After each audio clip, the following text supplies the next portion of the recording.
Welcome back to the Stuff or Whatever podcast. Your host, B. Quan Chi or Brian here.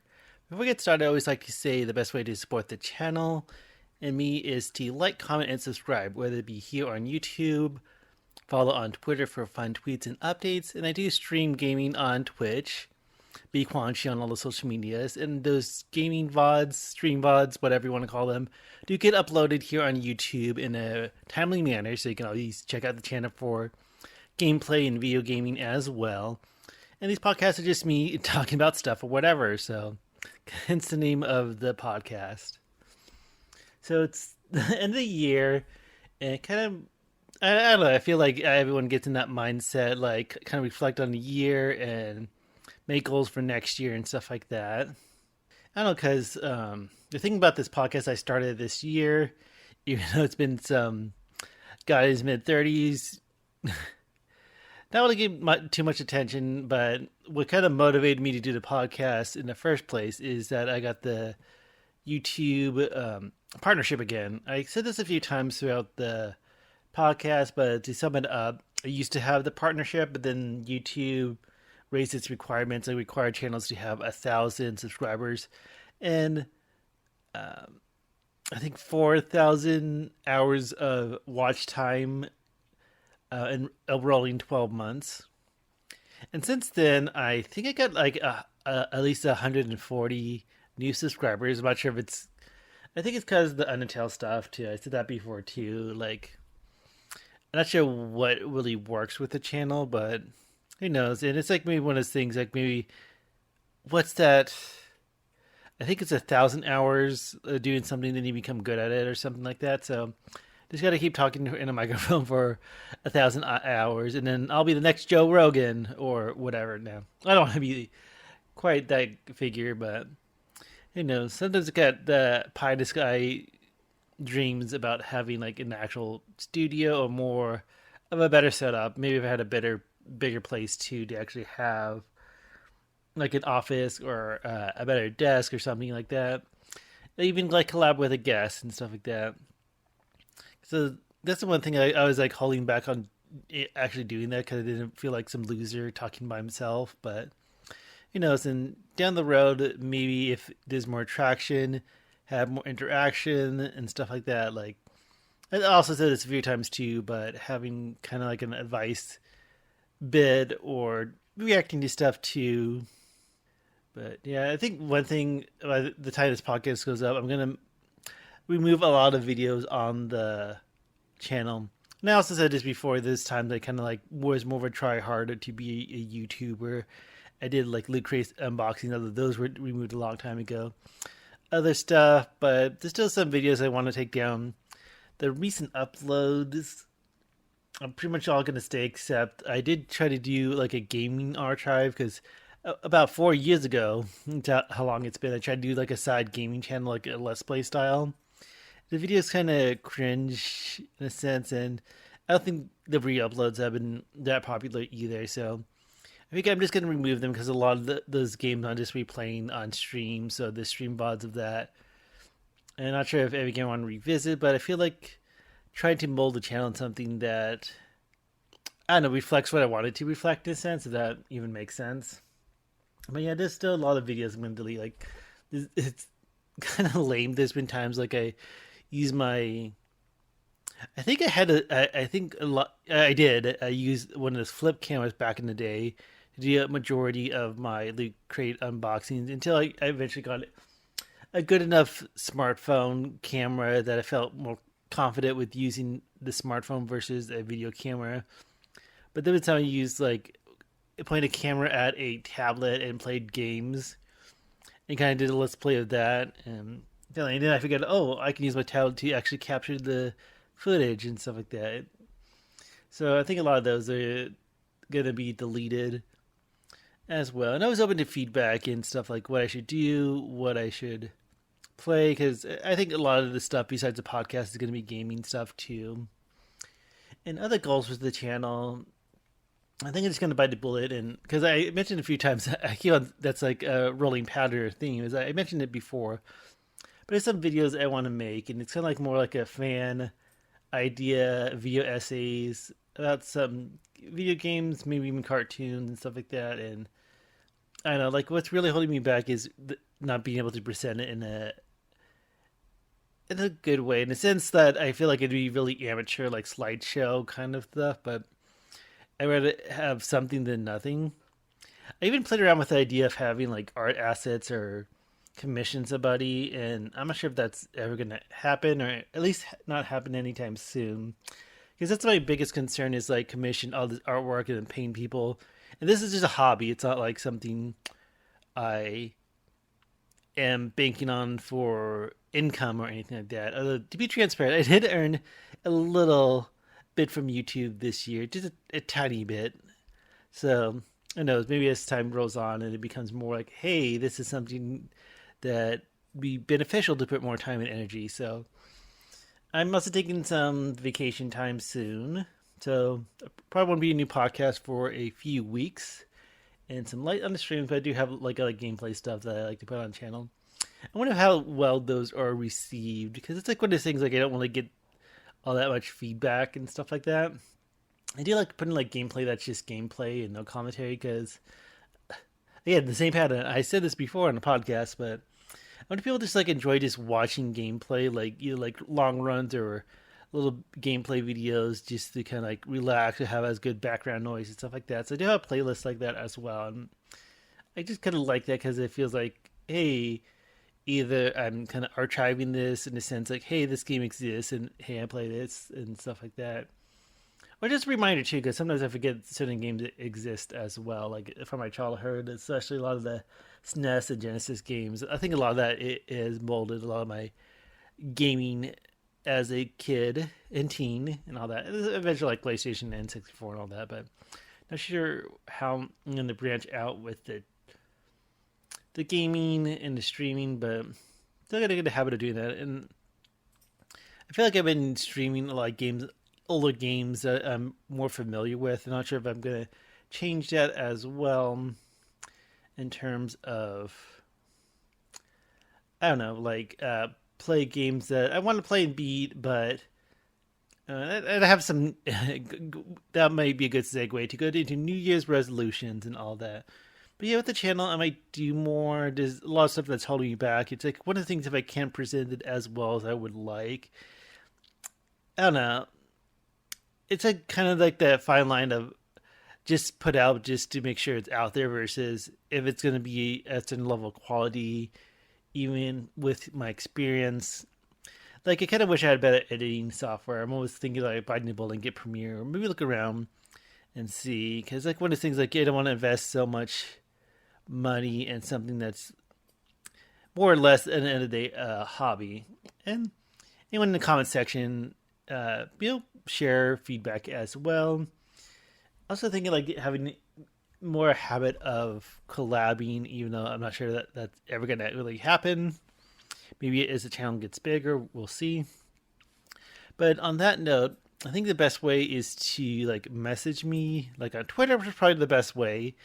I think I have my email. I have a separate email for the channel, although I'm really bad at checking it. It's in the info on the YouTube about page. I might get a habit of checking that, but nothing really came up with that as well. But one thing I probably need to add to like the about me is that when it comes to like messaging for like request or I don't know, it's just like be direct. Like you don't have to like read and go back and forth as well. I mentioned that kind of before as a pet peeve, but don't say like, "Hi, how are you?" Just get out there, and if I want to bite, I'll bite.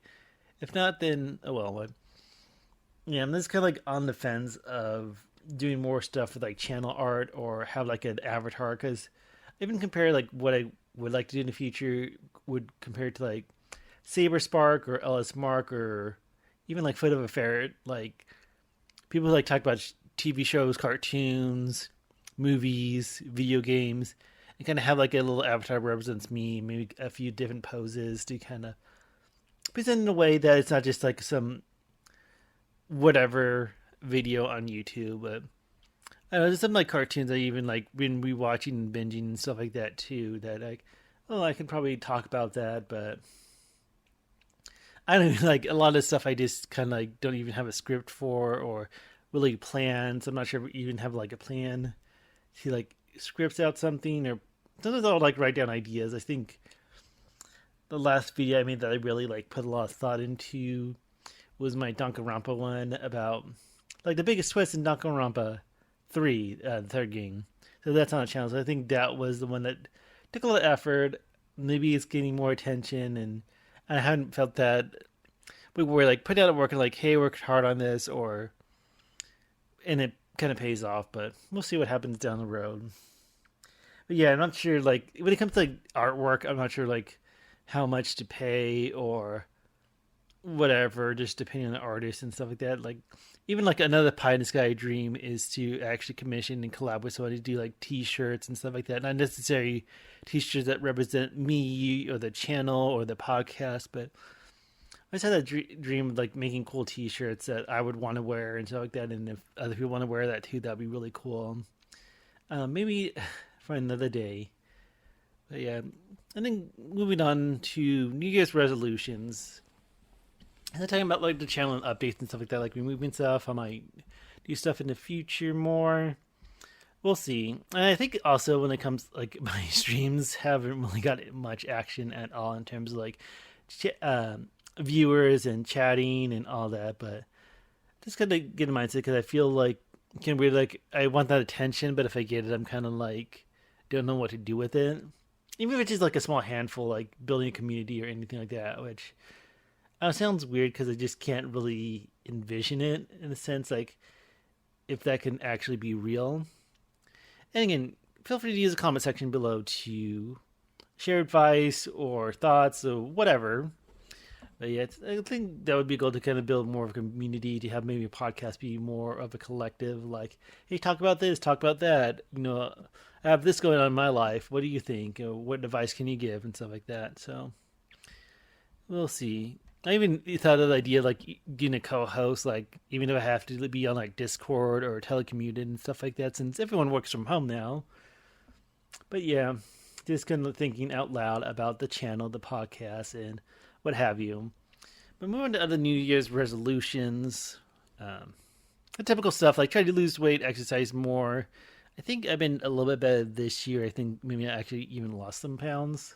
I don't know, I'm a little too afraid to hop on a scale, but I think with my actual job, it's been a little bit more physical, so I think that kind of helps with it. I think I also I have that Ring Fit adventure for the Switch, and I think that's gonna be New Year's resolution to actually beat the story of the game, because I'm not sure how far the story goes, but it unlocks like different exercises and stuff like that too. So actually, just to beat the game, and kind of a New Year's resolution to beat more games. I had this resolution last year where like pretty much consume all content. Like, you know, those movies that I want to see that never got around to it, go watch them. There's TV show you wanted to binge, go binge it. Because I feel like a lot of times I watch the same reruns or watch like collaborations. Compilations. That's what I'm thinking. Compilations of Let's Plays on YouTube with some of my favorite channels. So sometimes I get in that rut where I'm like, watching this stuff I already watch again. It makes fun background noise too, and play games that don't really progress. And that's another thing. Some New Year's resolution, because some games I play are Fortnite and Rocket League, and I'm going to make a New Year's resolution is to quit buying the battle passes or I think it's called the battle. I forget what it's called for. Season pass for Rocket League and battle pass for Fortnite.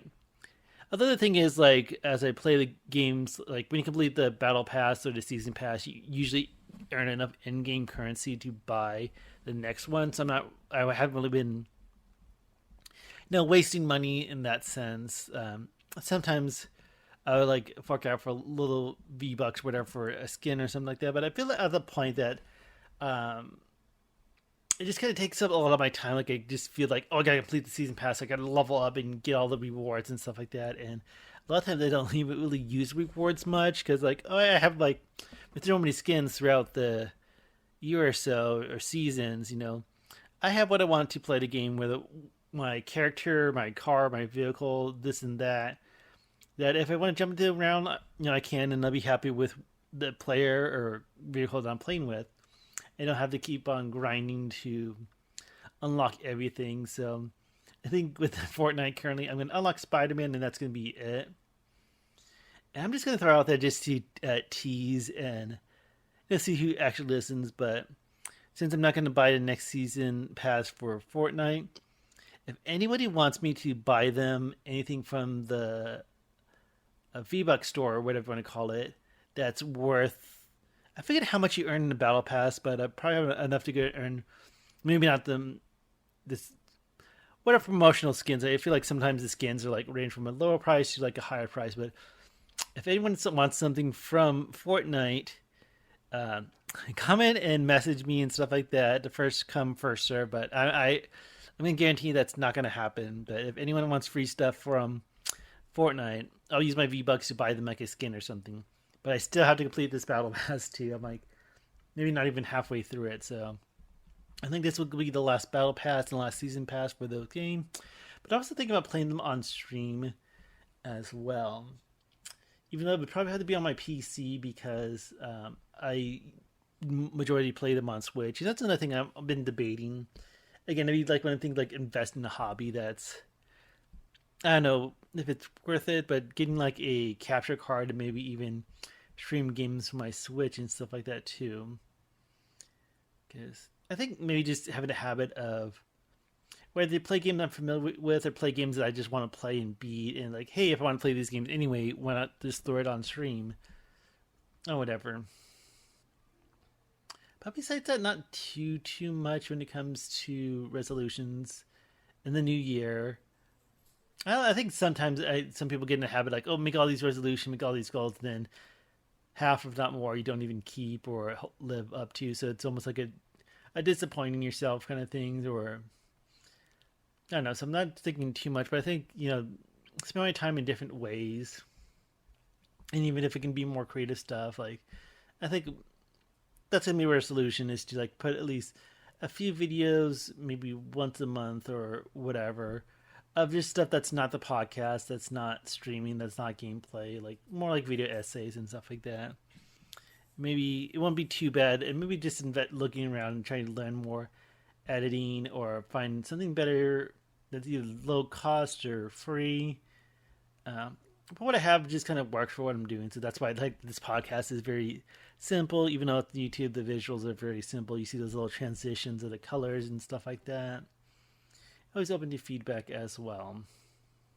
And another thing I want to talk about, this may be more of a soapboxy kind of segment of the podcast, but talking about COVID-19, because yet another year of COVID, and I actually just got today a booster shot of the vaccine. It's been around. I was fully vaccinated earlier this year, and got an additional booster. And just to be, I don't know, just to put it out there, if anyone's interested about like my vaccination process, is that it was actually back in April. I actually got the Johnson one, and the thing I liked about that, like my roommate was put out like a union with his work, was able to have like a vaccine event for workers and people who live with him or family, whatever. So I got the Johnson. I like that one because it didn't require the booster like the. Was it? I know Pfizer was one of the big one. I'm trying to think if it was Moderna. I feel like Moderna, Pfizer, and Johnson were the big three. Almost feels like I'm missing one, but and the other ones like require a booster in like 2 to 4 weeks and stuff like that. It's like, oh, I'll get the shot and stuff like that. And work actually give you a little incentive too to get vaccinated. And I got the booster I got with the Pfizer one because I'm hearing better things about that one out of the three that I know of. And that's the one that's FDA approved. Because I think the other one's like for emergency, for the pandemic, whatever. So people got vaccinated for all those as well. I believe Pfizer is the only one that has it for kids as well. I forget the age cutoff, but I went with Pfizer. Haven't had any issues or side effects or anything like that. Maybe a tiny bit of soreness where I got injected, but even with the Johnson early in the year, didn't have much side effects either. Even though I heard different things, and some like the really bad ones, are extremely rare. But nope, doing good. So because one of the things I'm going to be traveling to visit family, so I'll get an extra vaccine. And glad to travel after the holidays, so maybe it won't be too bad with the airport. But like that, it just seems crazy just reflecting, thinking about COVID yet another year. And I don't know, it almost feels just frustrating in a sense that it feels like maybe this would be over if there wasn't so. I don't know. People throw this word out, and it feels stupid to talk about like a pandemic or disease being political or whatever like that. But people just being like really anti-vax and this and that, and I don't know. It just kind of like I don't want to say like follow the herd and all that, but when it comes to like science and research and all that, and it's like one of those things like you hear these like news story of people who are like anti-mask or anti-vax, and all of a sudden they get COVID and die. And this will be my very hot take. I doubt anyone will complain because no one really listens to me. But my thoughts is that the COVID pandemic will probably end after everyone who's anti-vax fucking dies of COVID. I feel like that's gonna come to that point. But yeah, I was thinking like, remember back in the day when people were anti-mask and actually had protests about wearing masks in public and stuff like that. I think there was like one in a Target and people like charging in like not wearing masks and like that cringe. And I'm also catching myself saying, I'm thinking of that like as a long, long ago memory, but that was just last year. But I guess that's how long it feels. When it comes to pandemic, at least stuff is like more open up, and I think I don't know all the in and outs and stuff like that. Like I had a few family members that caught COVID, and even here, like on Twitter, that's why I kind of follow more like online people and influencers. Not just would say influencers, but like content creators, maybe more accurately, who caught COVID and were vaccinated and seem to be doing well. I've been here in Arizona, one of the DJs got it, and he was doing well too. Like he said, like the lost sense of smell. He really felt that, but we said that did pretty well because he was vaccinated and all that. But yeah, I just feel like I don't know if it's just like the U.S. or any other countries that it just really shows like how really selfish people can be. But like, I'm not gonna wear a mask, or I'm just gonna go out even though there's a quarantine or lockdown. I think that's what they said before. Like that was like last year. I remember like when I had my old job too. Like we got letters so you can keep with you, so in case you get pulled over, you can say, "Hey, I'm an essential worker."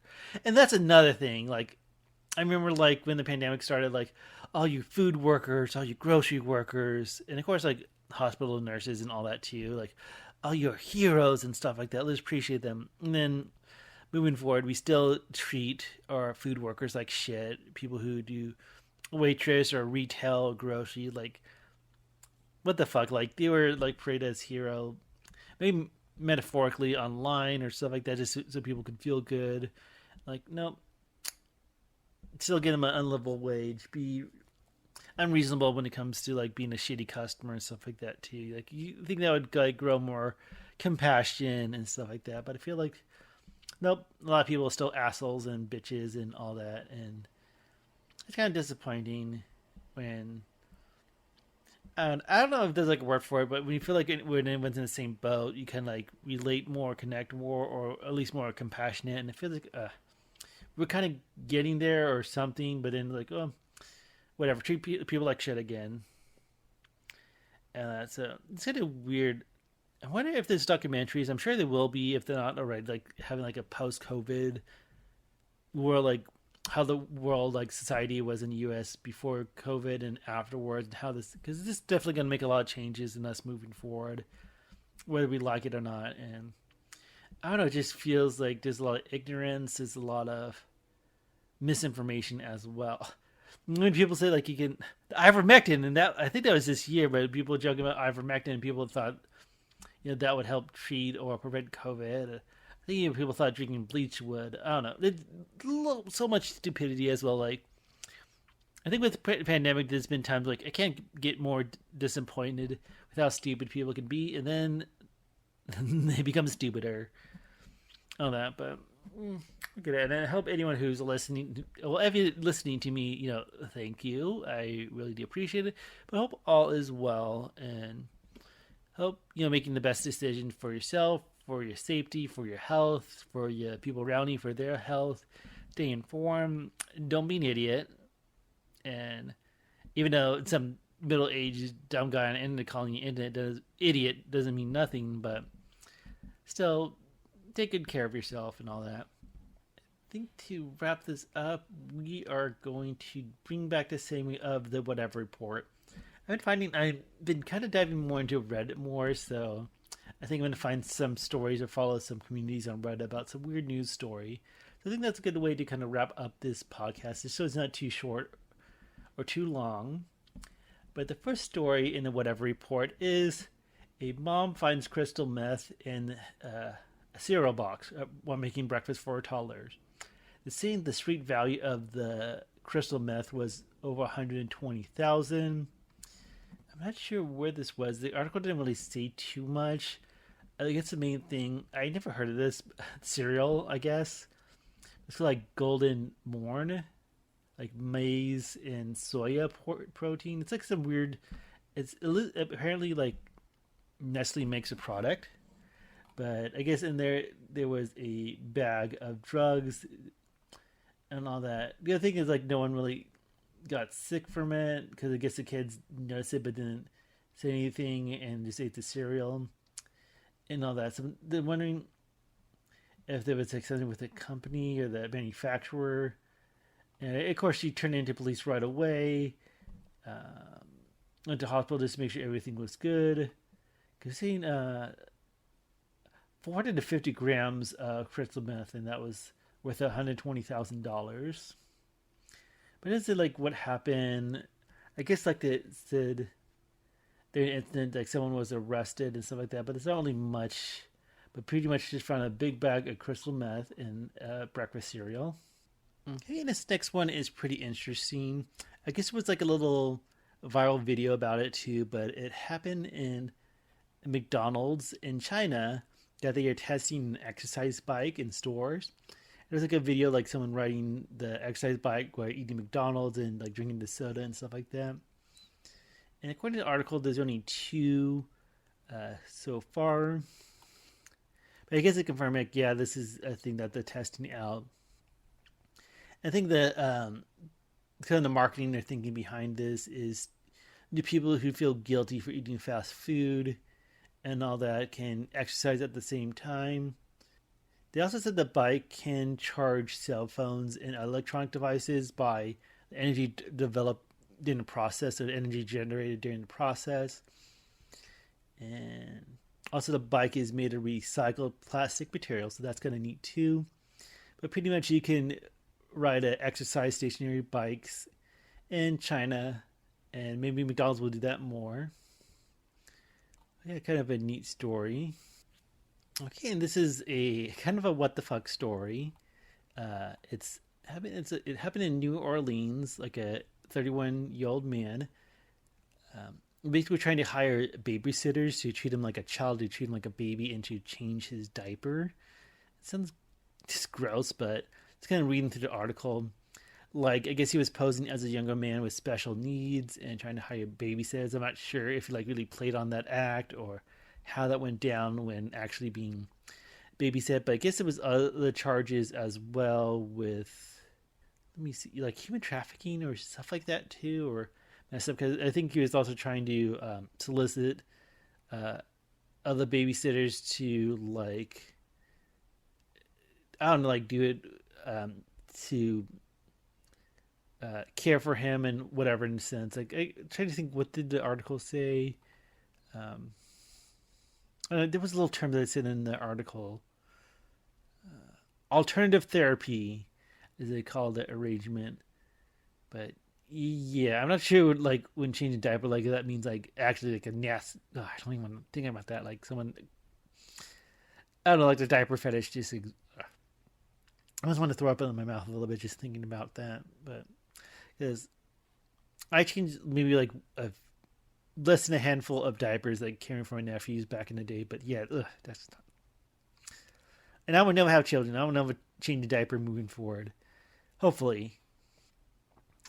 Unless I'm like, I don't even think about adult diapers like getting old and stuff like that. But I guess the guy was trying to um, pose as like someone with special needs, trying to get babysitters to treat him like a child and even change his diaper. And New Orleans, and that's gross. And also even gross when you think like kind of like posing as someone who's mentally disabled or stuff like that. What's I when they say it's like special needs and being treated or change or needing a babysitter.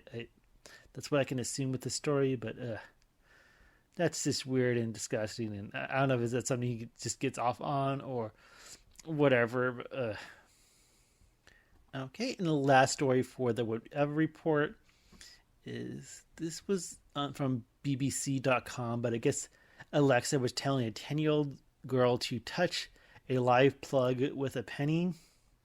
I guess this was even a challenge too, but I guess like the girl was asking Alexa like a challenge to do, and it said to plug a phone charger about halfway in a wall outlet, then touch the penny to expose prongs. I think that's what Alexa said in a sense. I guess like when looking to it, was like a TikTok thing or it's a it's like circulating on TikTok, but they call it a penny challenge, where people like do this dangerous activity. About a year ago, according to the article, and I never heard of the penny challenge, but it just sounds stupid. Where people like, I'm not sure if it's like a certain appliance, but having like a plug halfway in, whether it be like a phone charger or whatever, and then put a penny to the exposed prongs. But yeah, I guess Alexa recommended that, and I'm not sure if like it keyed on the word challenge and pulled something up. And yeah, that's kind of crazy. I'm not sure how those things go by, or is it like certain algorithms or something that's like, hey, Alexa just pulls this from the internet, even though it's bad. Or I wonder if like Alexa's would recommend any other stupid challenges or like provide misinformation and stuff like that too. So I'm not sure. Like, trying to think how long Alexa's been around, but I want to like throughout the years that they had like fine tweak it. It's like, hey, stuff needs to be fact checked or stuff like that, or what it can say. But it pretty much told a little girl to shock herself by putting a penny into an outlet. Okay, and I think that's going to do it for the last podcast of the year. So if you're listening, thanks for listening. And more to come. Again, I'm going to take a break, so it's going to be a few weeks worth of podcast. It might be a few uploads. And a light on streaming. And I'm just going to figure out what I want to do and see what works, what doesn't work. And it's like one of those things, like I said, at the end of the day, it's kind of a hobby, but it becomes more, I don't know. Sometimes I just want to just like, just do it, or put stuff out there. Even if I'm kind of have my reservation about the presentation, like, is this going to be well received, or does it even look good, or look like an amateur did that? I think just because as I'm getting older, like, I don't want to put out stuff that seems like an amateur, but who knows. But that'll do. So, like, comment, subscribe, follow on Twitter, follow on Twitch. Know that I always have those links in the description of the videos, as well as the About Me, whether it be on YouTube or Twitch. So, also, hope you all have a good year. And whatever New Year's resolution, you post it below and share and all that. And yeah, thanks for tuning in. And y'all take care. Bye.